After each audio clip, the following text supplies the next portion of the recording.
నిఘా TV news కు నేను ఏదైతే హామీ ఇచ్చాను సూపర్ 6 అవన్నీ చేపిస్తా. అది చేయించడమే కాదు, ప్రతి ఒక్క కుటుంబానికి నేను అండగా ఉంటా. చేయించే బాధ్యత నాది. ఇప్పటికే మీరు చూశారు, 30 రోజులు కూడా కాలేదు. వచ్చిన వెంటనే నేను చెప్పిన ప్రకారం పింఛన్లు పెంచాం. 3,000 రూపాయలు 4,000 రూపాయలు చేసి ఏప్రిల్ నుంచి ఇస్తామని 7,000 రూపాయలు ఒకేసారి ఇచ్చిన ఏకైక ప్రభుత్వం భారతదేశంలో ఎన్డీఏ ప్రభుత్వం. అది పేదవాళ్లపై నుండే ప్రేమ. ఇంకో పక్క మీరు ఒకసారి చూస్తే మా తమ్ముళ్లకు ఉద్యోగాలు లేవంటే మెగా డిఎస్సీ హామీ ఇచ్చాం. మొదటి సంతకం పెడతానని చెప్పాను. మొదటి సంతకం పెట్టాను. మొదటి క్యాబినెట్ లో పెట్టాను. ఆమోదించి నోటిఫికేషన్ ఇచ్చే పార్టీ తెలుగుదేశం పార్టీ.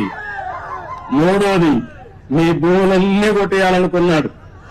కొట్టేయాలనుకుంటే నేను ఆ రోజు హామీ ఇచ్చాను, మీరు ఏం భయపడద్దండి, ఇది ల్యాండ్ టైటిలింగ్ యాక్ట్ కాదు, ల్యాండ్ గ్రాబింగ్ యాక్ట్. ఇది జగన్ వేసిన పెద్ద స్కెచ్. ఇది దీన్ని ఇమ్మీడియట్ గా కంట్రోల్ చేస్తారు, రద్దు చేస్తానని చెప్పి రద్దు చేసిన ప్రభుత్వం ఎన్డీఏ ప్రభుత్వం అని చెప్పి కూడా నేను మీకు తెలియజేస్తున్నా.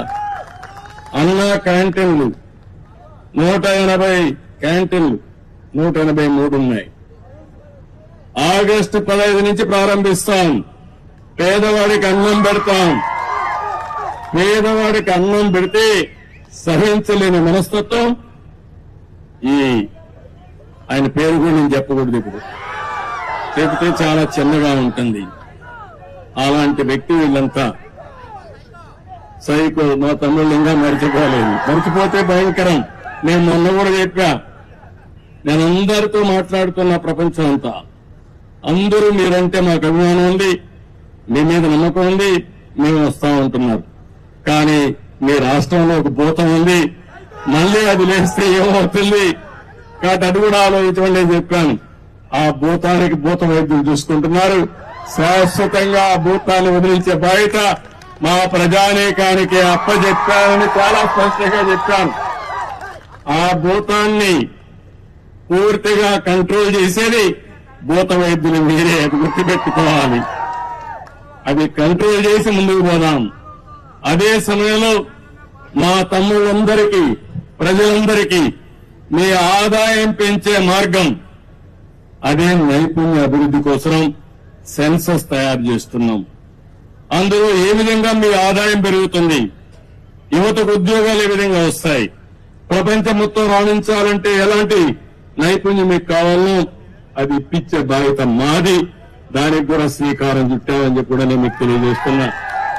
అన్నింటికంటే ముఖ్యంగా ఇసుక, ఉచిత ఇసుక ఫ్రీ. ఏం తమ్ముళ్ళు, ఎన్నికల ముందు చెప్పాను, ఫ్రీ ఇసుక ఇస్తానన్నాను, ఉచిత ఇసుక ఇస్తాన్నాం. మాట నిలబెట్టుకున్న పార్టీ ఎన్డీఏ పార్టీ అని చెప్పి కూడా నేను మీకు తెలియజేస్తున్నా. మీరందరూ ఒక పక్క నా మీద గాని, పవన్ కళ్యాణ్ గారి పైన గాని, నరేంద్ర మోడీ గారు చెప్పిన విషయాలు, ఎన్డీఏ చెప్పిన విషయాలన్నీ కూడా మీరు నమ్మారు, పూర్తిగా విశ్వసించారు, మాకు బ్రహ్మాండమైన మెజార్టీతో గెలిపించారు. మేమందరం కూడా మీకు రుణపడి ఉన్నాం. తప్పకుండా మీ రుణం తీర్చుకుంటాం. ఎట్టి పరిస్థితుల్లో ఆలోచన ఒకటి, ఆంధ్రప్రదేశ్ ని నెంబర్ 1 రాష్ట్రంగా తయారు చేయాలనేది ఏకైక ధ్యేయం. ఇప్పుడు ఎక్కడున్నామంటే అందరికంటే వెనకాలన్నాం. మొన్న జీతాలు కూడా ఇవ్వలేము, పెన్షన్లు ఇవ్వలేమంటే నేను ఒకటే చెప్పా, ఏం చేస్తారో నాకు అనవసరం, ఒకే రోజు పెన్షన్ ఇవ్వాలి, అందరికి ఇవ్వాలని, వాలంటీర్స్ ఉంటేనే సాధ్యం అని చెప్పిన పెద్ద మనుషులకు బుద్ధి చెప్పాలని సచివాలయ సిబ్బందితో ఒకే రోజు ఇచ్చాం. అందుకని సచివాలయ సిబ్బందితో ఒకే రోజు పింఛన్లు ఇచ్చిన పార్టీ తెలుగుదేశం ఎన్డీఏ ప్రభుత్వం. అవునా కాదా అని అడుగుతున్నా మిమ్మల్ని. జీతాలు ఇవ్వలేమంటే సాధ్యం కాదని ఒక పక్క పింఛన్లు ఇస్తూనే ఇంకో పక్క ఉద్యోగస్తులు కూడా జీతాలు ఇచ్చాం. రెండు కూడా చేశామంటే అది ఈ పార్టీకి ఉండే కమిట్మెంట్. తప్పకుండా చేస్తాం. మీరు కూడా ఒకటే చెప్తున్నా, ఈ రోజు మీ ఉత్సాహం చూశాను. ఊర్లు కదిలొచ్చారు. మనస్సు నిండా అభిమానమే. ఎంత అభిమానం ఉందంటే ఆ అభిమానాన్ని పూల వర్షం కురిపించి బ్రహ్మాండంగా మాకు స్వాగతం పలికారు.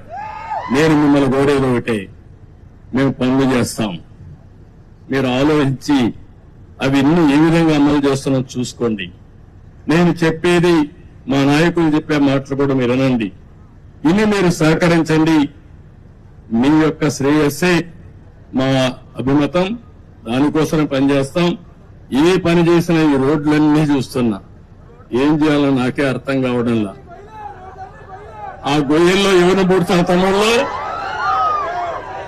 ఎవరిని పూడ్చాలి? ఆ గొయ్యల్లో ఆ గొయ్యలు పెట్టిన వాళ్ళని పూడ్చాలి. ఇప్పుడు మనం ఆ పరిస్థితిలో ఉన్నాయి.